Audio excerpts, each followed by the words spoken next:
Welcome back to the shop. Hey, today I'm going to throw out a video on extension cords. It is something that probably everyone has used multiple times over the course of their life. And one of the things that you're always faced with when you're done using the extension cord is how do I wrap this up so that the next time I need to use it, it's easily accessible. And I'll show you what I've been doing for the past 25 plus years. It's worked great for me, and I'll give you some brief history. I've done a ton of remodel work over the years, and a lot of the work that I have done, I've learned from pros in the trade. And I framed with a guy for a little bit, and I was his cut man, and he taught me a lot of things. His name was Jay.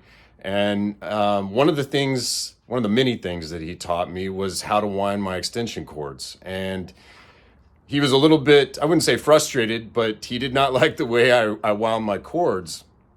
And he explained to me, he said, hey, you got to start your day off on a good note and you got to end your day on a good note. And that starts with your extension cords. And so he proceeded to show me how he winds his cords. And like I said, that was 25 plus years ago, and I have never wound my cords any other way since.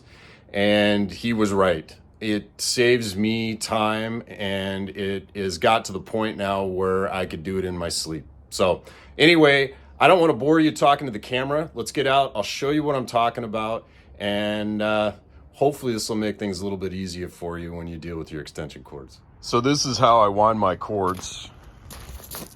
I typically use a 10, 12 gauge cord, which is what I think the orange and the yellow are. This one over here, this blue one, is a 14 gauge. This is my main cord here. It's a 150 foot 10 gauge Milspec. I primarily use this for my compressors.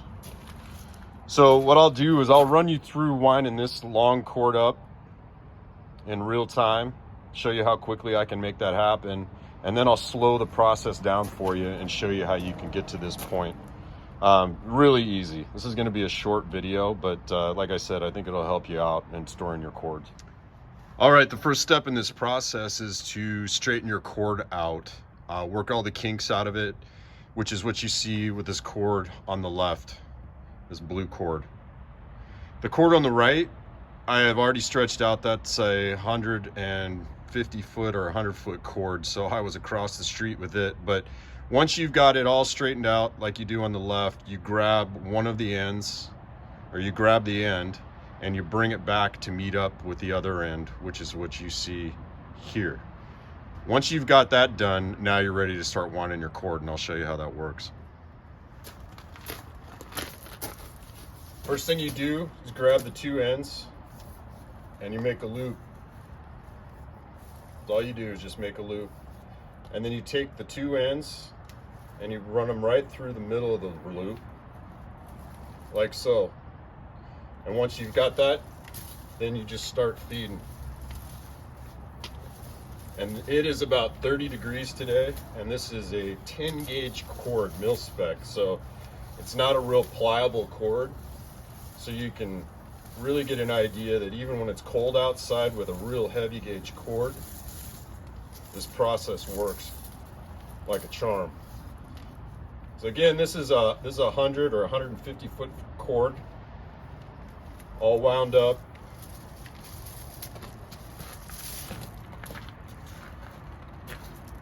Less than 30 seconds. I usually double that back on itself, pick it up, throw it in the truck. You're good to go. All right, I'm going to run you through this process, slow it down a little bit, but I'm going to run you through the full process with a little bit more pliable cord. This is, again, this is a 14 gauge cord. So I'm going to run out, grab the far end, and bring it back to this near end, and then we'll get started.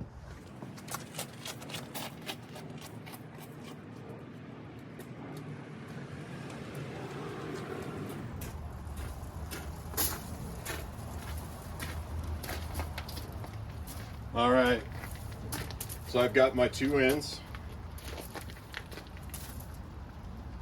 I'm going to make a loop. I'm going to take the two ends and put them right through the middle of that loop. So it looks like so. Okay, Once you have that loop, you're going to start taking your cord and you're going to feed it through the back side of the loop that you just created. You're going to create another loop. As that loop's created, you feed through the back side. And you continue this process, just feeding through the back side of the loops that you create as you daisy chain your cords, which is what it's called.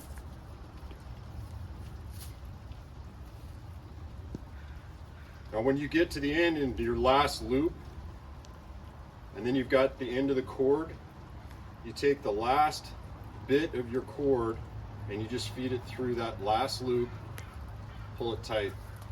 And again, I double it back on itself.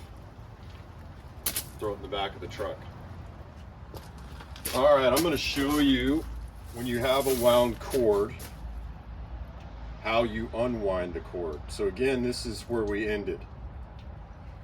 You just undo the knot that you did, okay? And these were your loops. You just start pulling and all the loops start undoing themselves. You don't have to do anything.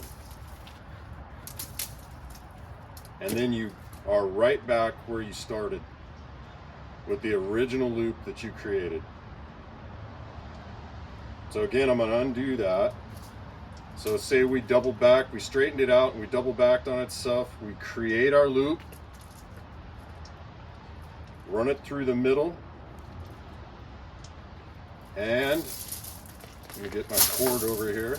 We start feeding our cord through the back of each loop that we create. Just feeding it through the back.